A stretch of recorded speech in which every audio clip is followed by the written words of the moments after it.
शिखर पर मिलेंगे। लेखक Zig Ziglar. See you at the top by Zig Ziglar. खंड 7 अध्याय 3 डेविड और गोलियात। मैं इसका भुगतान करूंगा। डेविड लोफ्चिक की कहानी कई तरह से वस्तुतः वो हर बात कह देती है जो मैं इस पुस्तक में कहना चाहता हूँ।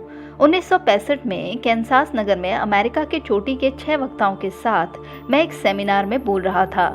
जब शनिवार की शाम को सेमिनार समाप्त हुआ तो मैं सॉलिटर डिनर के लिए तैयार हुआ।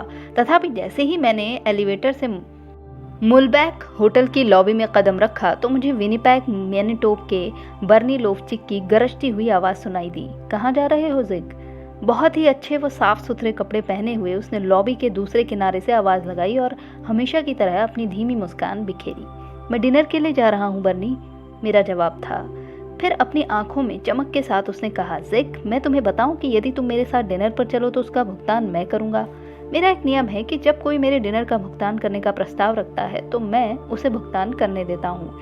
जैसे ही हम डिनर के लिए बैठे बर्नी और मुझ में एक ऐसा तालमेल स्थापित हो गया कि वो बढ़कर आज हम दोनों में भाइयों और दोस्तों जैसा रिश्ता बन गया।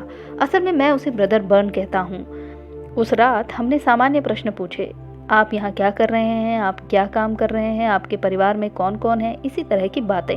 कुछ मिनट के बाद मैंने बर्नी से कहा कि वो सेल्स रैली में शामिल होने के लिए वाकई बहुत दूर से आया। उसने जवाब दिया, हाँ, परंतु ये उसके योग्य थी क्योंकि मुझे बहुत से अच्छे विचार जानने को मिले जो हमारे व्यापार को बढ़ाने में मदद करेंगे। मैंने फिर अपनी बात दोहराई कि विनिपेग से कैंसास सिटी बहुत दूर था और इतनी दूर यात्रा करने में खर्च भी काफ़ी आया होगा। बर्नी मुस्कुराया और उसने कहा, हाँ, परंतु मैं आभारी हूँ अपने बेटे डेविड का कि मुझे धन की चिंता नहीं करनी पड़ती। मैंने कहा, ये तो एक कहानी सी लगती है, क्या आप मुझे इसके बारे में बताएंगे? इस निमंत्रण पर बर्नी ने अपना दिल खोल दिया और मुझे जो कुछ बताया वो मेरे द्वारा अब तक की सुनी गई सबसे रोमांचकारी कहानियों में से एक है। तो जब हमारा बेटा पैदा हुआ तो एक तरह से हमारी खुशियों का ठिकाना नहीं रहा। हमारे पहले से 2 बेटियां थी और जब डेविड पैदा हुआ तो हमारा परिवार परिपूर्ण हो गया। तथापि इससे ज़्यादा समय नहीं बीता था कि हमें लगा कि कुछ गड़बड़ है। उसका सिर उसके शरीर के दाईं ओर को अधिक झूलता सा रहता था और एक सामान्य स्वस्थ बच्चे की अपेक्षा उसके मुंह से लार अधिक निकलती थी। हमारे पारिवारिक डॉक्टर ने हमें आश्वस्त किया कि कोई गड़बड़ नहीं है और डेविड इस समस्या से उबर जाएगा। तथापि अपने दिलों की कई गहराइयों में हम बेहतर जानते थे। हम उसे एक विशेषज्ञ के पास ले गए जिसने उसकी समस्या को पांव फेरे रोग के विपरीत बताया। उन्होंने कई हफ्तों तक उसका इलाज करवाया। आपका बेटा स्पैस्टिक है। हम जानते थे कि समस्या अभी भी कहीं अधिक गंभीर है, इसलिए हम डेविड को कनाडा के एक चोटी के विशेषज्ञ के पास ले गए।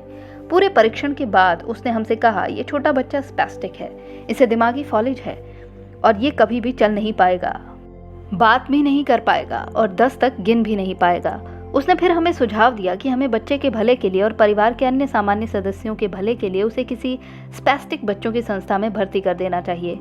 अपनी आंखों से आग उगलते हुए बर्नी ने कहा, आपको मालूम है जिग, मैं खरीदार नहीं हूँ, मैं एक विक्रेता हूँ और मैं अपने बच्चे को सब्जी की तरह नहीं देख सकता था। मैंने उसे एक मजबूत, प्रसन्न और स्वस्थ बच्चे के रूप में देखा था जो बड़ा होकर एक पुरुष बनेगा, एक भरा पूरा रचनात्मक जीवन जिएगा। ये सोचकर मैंने डॉक्टर से पूछा कि क्या उसके संज्ञान में कोई ऐसी जगह है जहाँ पर हम मदद के लिए जा सकते हैं। डॉक्टर ने एक तरह से हठीले लहजे में कहा कि उसने हमें सर्वोत्तम सलाह दी है। ये कहकर वो खड़ा हो गया मानो मुलाकात का समय समाप्त हो गया हो। जब ब्रदर बर्न ने मुझे ये कहानी सुनाई तो उसने एक महत्वपूर्ण बात कही। विशेषज्ञ से मिलकर केवल एक बात हुई कि हमने किसी ऐसे डॉक्टर को ढूंढने का निश्चय कर लिया जिसकी रुचि समाधानों में हो, जो कि समस्याओं से पराभूत ना हो, समाधान के प्रति सचेत न कि समस्या के प्रति सचेत। लोफ्चिक की तलाश खत्म होने से पहले वे डेविड को लेकर 20 से भी अधिक विशेषज्ञों के पास गए। हर एक ने उनसे वही कहानी कही जो उसने कही थी और वही सलाह दी। अंततः उन्होंने शिकागो में डॉक्टर पर्लस्टेन के बारे में सुना। वो दिमागी फॉलिज के क्षेत्र में विश्व में सर्वाधिक विद्वान माना जाता था। उसके पास पूरी दुनिया से रोगी आते थे और वो 1 वर्ष से भी अधिक समय के लिए बुक था। क्योंकि डॉक्टर पर्लस्टेन केवल दूसरे डॉक्टरों के माध्यम से काम करता था, इसलिए बर्नी ने अपने पारिवारिक चिकित्सक की सहायता ली। डेविड पर किए गए सभी परीक्षण डॉक्टर पर्लस्टेन को भेजे गए और मुलाकात के समय के लिए संपर्क किया गया। दुर्भाग्य से डॉक्टर पर्लस्टेन इतने अधिक व्यस्त थे कि उन्होंने डॉक्टर को कुछ दिन बाद फिर से संपर्क करने के लिए कहा। जब डॉक्टर ने बर्नी को ये सूचना दी और कहा कि और कुछ इससे अधिक नहीं किया जा सकता, तो बर्नी ने मामला अपने हाथों में ले लिया। उसने तय किया कि देखते हैं, अगर डॉक्टर पर्स्टेन से डेविड के लिए मुलाकात का समय मिल जाए। बहुत प्रयास के बाद एक दिन शाम को बर्नी का टेलीफोन से उनका संपर्क हो गया। उसने डॉक्टर पर्स्टेन को अगले किसी निरस्त हुए मुलाकात के समय के लिए डेविड को प्रतीक्षित सूची में रखने के लिए मना लिया। सिर्फ 11 दिनों बाद एक अवसर आया और डेविड को डॉक्टर पर्स्टेन और अपनी नियति से मुलाकात का समय मिला। उम्मीद ने बहुत देर में अपना खूबसूरत परंतु समझ में न आने वाला सिर हिलाया। ये एक स्वागत योग्य नजारा था और लोफ्टिक ने इसे गले लगा लिया। गोलियात बीमारी को ये मालूम नहीं था, परंतु उसके सामने एक बिल्कुल नया प्रतिद्वंदी था। घंटों के परीक्षणों के बाद रोगी वही निकला और रोग भी वही निकला, डेविड स्पैस्टिक का। लोफ्टिक परिवार ने महसूस किया कि उनके बेटे को जीवन में एक अवसर प्रदान कराने के लिए कोई भी कीमत बड़ी नहीं थी। अतः उन्होंने जिज्ञासा पूर्वक पूछा कि क्या किया जाना चाहिए। डॉक्टर पर्स्टेन और उसके चिकित्सा विशेषज्ञ ने अपने निर्देशों को बारीकी से समझाया। उन्हें बताया कि उन्हें डेविड से तब तक मेहनत करानी है जब तक वो गिर ना जाए, और फिर उन्हें उससे और मेहनत करानी है। उन्हें उसे बर्दाश्त के हद से आगे तक धकेल कर लेके जाना है और फिर आगे धकेल देना है। उसने बर्नी और एलन को पूरी तरह बता दिया कि ये एक लंबा, मुश्किल और कभी कभी स्पष्ट रूप से निराशाजनक संघर्ष होगा। उसने जोर दिया कि एक बार इस कार्य को शुरू करने के बाद उन्हें इसे अनिश्चित काल तक करते रहना होगा। उसने स्पष्ट व जोर देकर कहा कि अगर उन्होंने उस काम को छोड़ दिया या उसमें कमी कर दी तो डेविड वापस अपनी स्थिति में आ जाएगा और उनके द्वारा किया गया श्रम व्यर्थ हो जाएगा। हाँ, डेविड के लिए गोलियात के विरुद्ध लड़ाई वाकई शुरू हो गई थी। लोफ्टिक परिवार को अब उम्मीद थी और उम्मीद में विश्वसनीयता थी। वे हल्के कदमों से और हल्के दिल के साथ घर की ओर चल दिए और आगे वाले युद्ध के लिए उन्होंने खुद को तैयार कर लिया। एक शारीरिक चिकित्सा विशेषज्ञ और एक बॉडी बिल्डर की सेवाएं ली गई और घर के बेसमेंट में एक छोटा सा जिम भी बना दिया गया। शारीरिक श्रम और मानसिक कठोरता उनका दैनिक नियम बन गया। महीनों के पीड़ादायक और समर्पित प्रयासों के बाद उम्मीद की हल्की किरणें दिखाई देनी शुरू हो गई। डेविड चलने लायक हो गया। हालांकि उसे इस काम में बहुत समय लगा, परंतु वो अपने शरीर की लंबाई के बराबर चल पड़ा। एक बहुत बड़ी कामयाबी हासिल हुई। वो तैयार है। फिर एक और कामयाबी हासिल हुई जब उस चिकित्सा विशेषज्ञ ने फोन करके बर्नी को ऑफिस छोड़कर घर आने के लिए कहा। जब बर्नी घर पहुंचा तो स्टेज तैयार था। डेविड एक बहुत बड़े प्रयास के लिए तैयार था। वो एक पुशअप की कोशिश करने वाला था। एक वयस्क आदमी द्वारा भी जिसकी कभी बराबरी ना की जा सके, उस कोशिश के साथ 6 साल से भी कम उम्र के बच्चे ने अपनी सारी आरक्षित ताकतों को पुकारा। जैसे ही उसका शरीर चटाई से उठना शुरू हुआ, उसकी भावात्मक और शारीरिक थकान इतनी अधिक थी कि उसके छोटे से शरीर पर 1 इंच भी सूखी त्वचा नहीं थी। चटाई ऐसी दिख रही थी मानो इस पर पानी बिखेर दिया गया हो। जब वो पुशअप पूरा हो गया, डेविड, चिकित्सा विशेषज्ञ, माँ और डैडी सभी की आंखों में खुशी के आंसू छलक आए, जो साफ तौर पर साबित करते हैं कि खुशी आनंद नहीं, जीत है। ये कहानी तब और महत्वपूर्ण लगती है जब आप समझ जाते हैं कि अमेरिका के एक अग्रणी विश्वविद्यालय ने डेविड की परीक्षा लेकर पाया कि उसके शरीर के दाएं हिस्से में कोई मोटर कनेक्शंस नहीं है और उसके संतुलन की बुद्धि ऐसी थी कि उसे चलना सीखने में गंभीर परेशानियां आएंगी और वो कभी भी तैर नहीं पाएगा, स्केटिंग नहीं कर पाएगा या साइकिल पर नहीं चढ़ पाएगा। हाँ, गोलियात की बीमारी चाट रही थी। महत्वपूर्ण बात यह है कि गोलियात से छुटकारा पाने के दौरान डेविड अनुभव से सच में जीवन के कुछ महान पाठ सीख रहा था। उसकी प्रगति स्थिर थी और चिकित्सा विशेषज्ञों की नज़र में दर्शनीय थी। डेविड सच में एक प्रशंसनीय लड़का है जिसने बेहिसाब प्रगति की है, परंतु जिसे देखकर आश्चर्य नहीं होता क्योंकि उसके माता पिता ने डेविड को एक जीवंत बढ़ते हुए लड़के की तरह देखा था जो हर तरह से अच्छे स्वास्थ्य की ओर बढ़ रहा था। आज इस छोटे से लड़के ने अपनी चौथी साइकिल त्यागी है, सिवाय उन अवसरों के जब या तो इतना गर्म मौसम हो कि वो बर्फ पर स्केटिंग ना कर पाए या जब वो अपनी कार ड्राइव ना कर रहा हो। बर्फ पर स्केटिंग करना और सीखना बड़ा पीड़ादायक था। भले ही उन स्केट्स पर हॉकी स्टिक का सहारा लेकर खड़ा होना सीखने में ही उसे लगभग 1 वर्ष लग गया, परंतु वो हर रोज उस काम के पीछे लगा रहा। उसने अपनी बाधाओं को पार करने के लिए जो भी जरूरी था किया। उसमें इतना अच्छा सफल हुआ कि उसने स्थानीय हॉकी टीम में बाईं विंग के लिए खेला। इन सफलताओं के बाद भी डॉक्टर अभी भी कहते थे कि उसने तैरने में लगभग 2 वर्ष लगा दिए, परंतु वो 2 हफ्तों में ही तैरने लगा था और पहली ग्रीष्म ऋतु खत्म होने से पहले तैराकी करने लगा था। डेविड ने एक दिन में 1000 पुशअप्स तक किए और एक बार बिना रुके 6 मील तक दौड़ भी लगाई। 11 वर्ष की आयु में उसने गोल्फ पकड़ा और उसमें भी उतना ही उत्साह व संकल्प लगाया जितना उसने जिंदगी के हर काम में लगाया था। परिणाम वो पहले ही 90% सफल हिट का तोड़ चुका था। डेविड को बड़ा होता देखना और ये जानना बहुत रोमांचकारी है कि वे समस्त गुण जो वो विकसित कर रहा है और शारीरिक रूप से और शैक्षणिक रूप से सफल होने के लिए जो सिद्धांत लागू कर रहा है, वे उसे अपने प्रयासों के चुने गए क्षेत्र के में बहुत आगे ले जाएंगे। ये जानना भी बहुत रोमांच देने वाला है कि आप भी उन गुणों को विकसित कर सकते हैं, उन्हीं सिद्धांतों पर लागू कर सकते हैं और जीवन में उसी तरह सफल हो सकते हैं जिस तरह डेविड हो रहा है। मानसिक रूप से डेविड उतने ही अच्छे आकार में है जितना शारीरिक रूप से 1 सितंबर 1969 में उसे लड़कों के सेंट जॉन रेवनकोर्ट स्कूल में स्वीकार किया गया। ये कनाडा के सबसे अधिक मांग में होने वाले स्कूलों में से एक है। 7वीं कक्षा में होते हुए डेविड ने 9वीं कक्षा के गणित में बहुत अच्छा प्रदर्शन किया। उस छोटे से बच्चे के लिए जिसे डॉक्टर्स ने कहा था कि वो कभी 10 तक नहीं गिन पाएगा, वो बुरा प्रदर्शन नहीं था। 23 अक्टूबर 1971 को मुझे और मेरी पत्नी को डेविड लोफ्चिक के बारे में मिजवाह में शामिल होने का सौभाग्य मिला। मेरी कामना है कि आप वहां पर डेविड को पुरुषत्व की ओर विशाल कदम उठाते हुए देखते।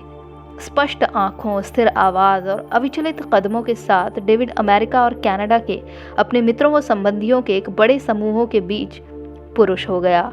उसका प्रदर्शन निश्चित रूप से उत्कृष्ट था क्योंकि वो अपनी पूरी जिंदगी इस अवसर के लिए तैयारी करता रहा था। हाँ, गोलियात स्पष्ट रूप से धराशायी हो चुका है, परंतु उसे साफ तौर से छुटकारा नहीं मिला है और संभवतः कभी नहीं मिलेगा। डेविड को अपनी पूरी जिंदगी बहुत अधिक रूप से और नियमित रूप से व्यायाम करना चाहिए। यहाँ तक कि थोड़े से दिनों के लिए व्यायाम बंद करना बहुत महंगा पड़ सकता है। अन्य 19 वर्ष के चुस्त लड़कों की तरह उसे भी अपने मित्रों के साथ घूमना पसंद है, तथापि जब व्यायाम का समय आता है तो डेविड समझता है कि उसे क्या करना चाहिए और वो जिम की ओर चल देता है। वास्तव में उसके पास यही सब कुछ नहीं है क्योंकि उसके माता पिता के अतिरिक्त उसके 2 बड़ी बहनें भी हैं। वो मित्रों का अतिथि सेवक है और एक बहुत बड़ी संख्या रिश्तेदारों की है जो एक हिस्से का प्रतिनिधित्व करते हैं। डेविड के लिए फरवरी 1974 में एक बहुत बड़ी बात हुई जब डेविड के जीवन पर $10,000 की पूर्ण जीवन बीमा पॉलिसी जारी की गई। पॉलिसी मानक स्टैंडर्ड के आधार पर जारी की गई, जिसे मेरे संज्ञान में एक दिमागी फॉलिज के शिकार व्यक्ति द्वारा इस समझौते के लिए पहली बार सफल होना कहेंगे। उपलब्धि संक्रामक है। जो लोग लोफ्चिक परिवार को जानते हैं वे आपसे फौरन कहेंगे कि हर एक सदस्य ने डेविड के जीवन में महत्वपूर्ण भूमिका निभाई और उसके साथ बढ़ने की सुविधा प्राप्त की। प्रत्येक सदस्य उत्कृष्ट है और प्रत्येक ने परिवार व समुदाय के लिए योगदान दिया। उदाहरण के लिए बर्नी की व्यवसाय की वृद्धि भी उसी तरह आश्चर्यजनक रही। बर्नी मेरे परिचितों में आज तक सबसे अधिक पूर्णतः शिक्षित अशिक्षित व्यक्ति है। उसने आधिकारिक तौर पर 7वीं कक्षा पास की है, परंतु वो जीवन का हर दिन स्कूल में बिताता है। वो हर किसी से कुछ न कुछ सीखता है और उसकी श्रेष्ठता प्राप्त करने के प्रयास उसे मेरे परिचित व्यापारी मित्रों में व्यापार की सबसे अधिक समझ रखने वाले व्यक्ति के स्थान पर ले जाते हैं। जरूरत के कारण बर्नी ने अपने व्यापारिक जीवन और व्यक्तिगत जीवन में परिश्रम और समझदारी के साथ काम किया। 7 वर्ष की अवधि तक उसने हर हफ्ते 7 दिन और 7 रात काम किया और इस अवधि में केवल 1 रात की छुट्टी ली। ये कौशल अकेला ही साफ तौर पर उसकी लगन, संकल्प, इच्छा और समर्पण को दर्शाने के लिए काफी है। अपनी तलाश में बर्नी ने खोजा कि एक सफल व खुश जीवन में आप जीवन में जो कुछ भी चाहते हैं उसे पा सकते हैं अगर आप दूसरे जो चाहते हैं उसे प्राप्त कराने में उनकी मदद करें। इस सिद्धांत को अपने व्यापार में लागू करके उसने कनाडा की सबसे बड़ी कुकवेयर कंपनी बना ली और इस प्रक्रिया में आर्थिक स्वतंत्रता हासिल की। किसी भी पैमाने से डेविड और वे सभी जिन्होंने उसकी मदद की काफी कामयाब हैं। ये एक टीम की लड़ाई थी और टीम की जीत, और हर किसी ने गोलियात को धराशायी करने में महत्वपूर्ण भूमिका निभाई। हर कोई उसे वहीं पर बनाए रखने में महत्वपूर्ण भूमिका निभा रहा है। सभी अवयव। डेविड लोफ्चिक की कहानी को ध्यान में रखते हुए आइए शिखर के लिए सोपान चार्ट पर वापस चलें। बच्चे के रूप में डेविड के पास अपनी स्वस्थ छवि नहीं थी, जो कि चार्ट की पहली पायदान है। तो भी उसके माता पिता की नज़रों में वो एक विशिष्ट छोटा बच्चा था जो जीवन में अपना हिस्सा प्राप्त करने का पात्र था। उन्होंने डेविड को वैसा ही देखा जैसा वो आज है और अपने आप को उसे वह अवसर प्रदान करने हेतु सक्षम देखा था। आज डेविड के पास अपनी स्वस्थ छवि है जिसके परिणाम साफ तौर से जाहिर हैं। आपके शिखर के लिए सोपान की दूसरी पायदान आपका दूसरों के साथ रिश्ता है। स्पष्ट रूप से बहुत से लोग थे जिन्होंने डेविड लोफ्चिक की वृद्धि और विकास में महत्वपूर्ण भूमिका अदा की। डॉक्टर्स, नर्सें, चिकित्सा विशेषज्ञ, अध्यापक आदि सभी की भूमिका रही।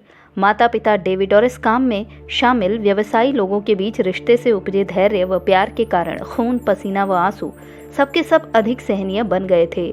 सौभाग्य से उसे वो सहायता मिली जिसकी उसे जरूरत थी और वो विजयी हो गया। और वे लोग भी जिन्होंने डेविड की मदद की विजयी थे, क्योंकि वही सबसे ऊंचा चढ़ता है जो दूसरों के ऊपर चढ़ने में मदद करता है। तीसरा कदम जिसको हमने शामिल किया था वो था लक्ष्य, यानी कि ध्येय का महत्व।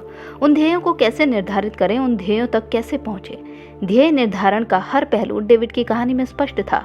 परिवार द्वारा डेविड के लिए ध्येय निर्धारण के साथ ही बर्नी ने अपने व्यक्तिगत, कार्य संबंधी और आर्थिक ध्येयों का भी निर्धारण किया। शुरू में बर्नी डेविड के इलाज का भारी बोझ आसानी से नहीं उठा पाया, परंतु उसने वही किया जो चैंपियन हमेशा किया करते हैं। उसने समय के अनुसार अपनी काबिलियत दिखाई। अब वो जीवन में जो कुछ भी चाहता है सब पा रहा है, क्योंकि उसने डेविड व अन्य लोगों की जो कुछ वे चाहते थे उसे प्राप्त कराने में मदद की। चौथा कदम सोचने का सही तरीका था, जो काफी बड़ा क्षेत्र घेरता है और डेविड लोफ्चिक की कहानी इसे पूर्णता से बयान करती है। एक वक्त में एक दिन काम करने का, एक वक्त में एक कदम उठाने का, रुकावटों को सफलता का साधन बना लेने का और नकारात्मक स्थितियों में सकारात्मक रूप से प्रतिक्रिया करने का परिवार का नजरिया डेविड को बता दिया गया था। उन्होंने उसे एक निरंतर खुराक दी कि डेविड तुम ये कर सकते हो। डेविड कपड़े पहनते वक्त, व्यायाम करते वक्त और अपने माता पिता के साथ स्कूल जाते वक्त उत्साहपूर्वक सकारात्मक कैसेट रिकॉर्डिंग सुनता था। रोजाना उसका प्रशिक्षक पूर्व मिस्टर मैनिटोबा, सिड पुकेला और उसके माता पिता व नजदीकी पारिवारिक मित्र उसके जीवन में सकारात्मक पहलुओं को और अधिक प्रभावशाली बनाते थे। आखिरकार समुचित मानसिक खुराक डेविड के जीवन का एक हिस्सा बन गई और जो आदतें उसने हासिल की वे इतनी अच्छी थीं कि उनसे उसकी वृद्धि और प्रगति निश्चित हो गई। पांचवा कदम कार्य के बारे में है और डेविड की कहानी इस पर खरी उतरती है। आपको समझाने के लिए अगली बार जब कभी आप ये शिकायत करें कि दिन में सिर्फ 24 घंटे हैं, तो मेरा आपसे आग्रह है कि डेविड लोफ्चिक को याद रखें। वर्षों तक उसके लिए दिन में सिर्फ 21 घंटे होते थे, क्योंकि वो दिन में 3 घंटे दिमागी फौले से लड़ने के लिए शारीरिक युद्ध यानी कि कसरत में लगाता था। आज भी उसकी समय की मांग बहुत अधिक है। अगर वो हर रोज इस तरह काम नहीं करेगा तो उसका गोलियात यानी कि जो उसका रोग है वो वापस आ जाएगा। हाँ, इसे इतना काम करना पड़ता है, परंतु डेविड और लोफ्चिक परिवार जानता है कि अच्छे स्वास्थ्य के लिए आप मूल्य अदा नहीं करते, बल्कि आप उस मूल्य का आनंद उठाते हैं। डेविड की कहानी छठे कदम में खूबसूरती से सही बैठती है, जो कि इच्छा की चर्चा है। मैं ईमानदारी से कह सकता हूँ कि सैकड़ों लोगों के साथ काम करके भी मैं किसी ऐसे परिवार से नहीं मिला हूँ जहाँ पर इच्छा इतनी स्पष्ट रही हो जितनी लोफ्चिक परिवार में। उनकी डेविड के लिए उसको जीवन में अवसर प्रदान करने की प्रबल इच्छा उनके कार्यों में रूपांतरित हो गई, इसलिए उसे वे अवसर मिल गए। उन कार्यों में कुछ मुश्किल थे, वाकई मुश्किल, क्योंकि उनमें एक विशेष प्रकार का प्यार शामिल था और वो इतना गहरा था कि उसकी मांग थी कि वे अपनी स्वाभाविक हमदर्दी व करुणा को भूल जाएं। कई बार जब बर्नी और इलेन डॉक्टर के निर्देशों के अनुसार उन फीतों को कसते थे तो डेविड चिल्लाता था और उनसे उन्हें ढीला करने या बस एक रात के लिए खोल देने के लिए अनुनय करता था। बर्नी और इलेन अपने बच्चे के लिए लगभग सब कुछ देने को तैयार थे, परंतु उनका प्यार इतना गहरा था कि वे डेविड के उस वक्त के आंसुओं को ना कह देते थे, जिसका अर्थ था कि वे उसके जीवन भर की तंदुरुस्ती और खुशी को हाँ कह रहे थे। जब आप डेविड की कहानी पर गौर करें तो आप अनुभव करेंगे कि इस कहानी में शुरू से लेकर अंत तक चरित्र, ईमानदारी, प्यार, सत्यनिष्ठा, विश्वास और कर्तव्य निष्ठा स्पष्ट झलकते हैं।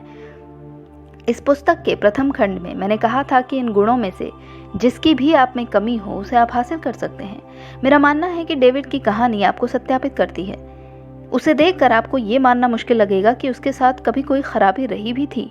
कई बार मैं सोचता था कि डेविड कितना अनोखा होता अगर वो एक सामान्य व स्वस्थ बच्चा होता। मेरे लिए उसके अधिक मजबूत, अधिक बड़े, अधिक चुस्त और फुर्तीले व्यक्ति के रूप में कल्पना करना कोई मुश्किल नहीं था। फिर एक दिन सच ने मुझ पर बुरी तरह से प्रहार किया। यदि डेविड की शुरुआत और अधिक से रही होती तो वो और कम उपलब्धि हासिल कर पाता। मैं इस बात से सहमत हूँ कि वो अधिक सक्षम है। हो सकता है और अधिक सक्षम हो, दिमागी फॉलिज के शिकार होने के बावजूद नहीं, बल्कि दिमागी फॉलिज का शिकार होने के कारण। यही कारण है कि ईश्वर हमें इतने स्पष्ट रूप से कहता है कि हर चीज के लिए हम उसके आभारी हों। हाँ, ये एक विशेष और आश्चर्यजनक चमत्कार है कि लोफ्चिक परिवार ने अपने बेटे को जीवन की रिले रेस में अपना अवसर पाने वाले लड़के के रूप में देखा। उन्होंने इसकी शुरुआत कराई और उसे बैटन थमाई, और फिर तब से वो पुराना डेविड दौड़े चला जा रहा है।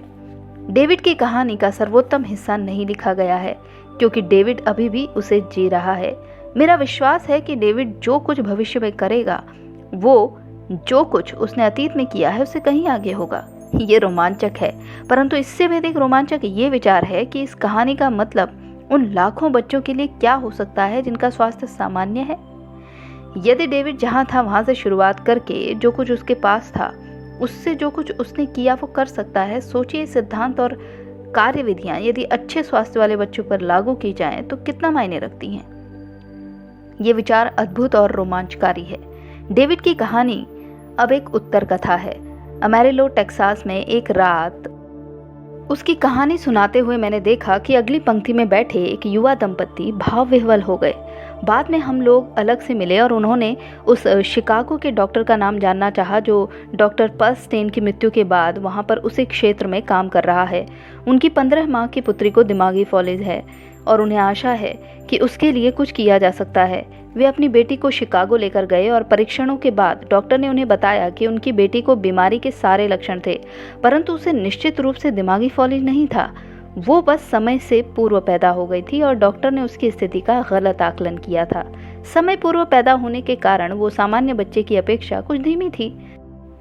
तो भी क्योंकि वे उसे दिमागी फॉलिज का उपचार दे रहे थे, उसने उस बीमारी के सारे लक्षण हासिल कर लिए। उन्होंने तुरंत ही उससे एक सामान्य व स्वस्थ बच्चे की तरह व्यवहार करना शुरू कर दिया और कुछ ही हफ्तों में दिमागी फॉलिज के लक्षण गायब हो गए। हाँ, हम लोगों से उसी तरह व्यवहार करते हैं जिस तरह हम उन्हें देखते हैं, और वे उस व्यवहार पर प्रतिक्रिया करते हैं, चाहे वो अच्छा हो या बुरा हो, सकारात्मक हो या नकारात्मक। पुनः यही कारण है कि हमारे लिए अच्छाई ढूंढने वाला होना क्यों महत्वपूर्ण है। तो अब आप सोपान के शिखर पर हैं, आप सारी पायदान चढ़ाए हैं, इसलिए अब आप जीवन की खुशियों के दरबार हॉल की ओर ले जाने वाले दरवाजे के ठीक सामने खड़े हैं। इस मौके पर मैं आपका ध्यान अवसर शब्द की ओर आकृष्ट करना चाहूंगा, जो कि स्पष्ट रूप से दरवाजे पर लिखा हुआ है। असल में अवसर शब्द को अमेरिका का पर्यायवाची माना जाता है। सच तो ये है कि अगर आप दोबारा देखेंगे तो स्पष्ट है कि अवसर ही अमेरिका है। केवल अमेरिका जैसे मुक्त उद्यम देश में इन सिद्धांतों में ऐसे परिणाम मिल पाए। अतः आइए स्वतंत्र व बहादुर लोगों की भूमि यानी सुंदर अमेरिका पर एक नजर डालें। तो दोस्तों, यहाँ पर खंड 7 का अध्याय 3 समाप्त होता है। कल मैं आपके लिए खंड 7 का अध्याय 4 लेकर आऊंगी। तब तक के लिए आप अपना ख्याल रखिए।